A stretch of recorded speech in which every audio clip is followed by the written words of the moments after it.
आंबा फळबाग लागवड करतेवेळी किंवा इतर कोणती फळबाग असो, अनेक शेतकरी मित्र काय करतात, की मी इस्रायल पद्धतीने लावतो. मी हाय डेन्सिटी, अल्ट्रा डेन्सिटी फक्त नुसते मोठे-मोठे इंग्रजीमधले नावं घेतात आणि पेपरवर त्यांना काय वाटतं, की 10 गुंठ्यामध्ये मी 100 झाडं बसवले किंवा 10 गुंठ्यामध्ये मी 50 झाडं बसवले, तर मला एका झाडापासून जास्त उत्पादन येईल.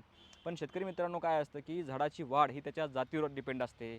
आपली जमीन कोणती आहे यावर सुद्धा सगळं निर्भर असतं आणि काय होतं 2-4 वर्षानंतर झाडं अशी वाढतात बघा आता.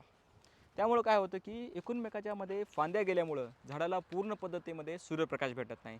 झाडाचा सगळ्यात मोठा जर अन्नाचा केंद्र आहे तर सूर्यप्रकाश आहे आणि सूर्यप्रकाश न मिळाल्यामुळं झाडावर तुम्ही बघू शकता की रोग, कीड ह्याचा पूर्ण तुम्हाला प्रादुर्भाव दिसतो आणि ह्याच्यामध्ये तुम्हाला सगळ्यात जास्त खर्च करावा लागतो. तर माझं तुम्हाला एक सांगणं आहे, ज्यावेळेस तुम्ही फळबाग लागवड करता ना, त्यावेळेस ती जात कोणती आहे, आपली जमीन कशी आहे, आपल्याला प्रूनिंग करण्याची आपली कॅपॅसिटी आहे का? प्रूनिंग म्हणजे त्याची छाटणी करणं आणि तिसरी गोष्ट आपल्याकडं पाण्याचा स्रोत काय आहे?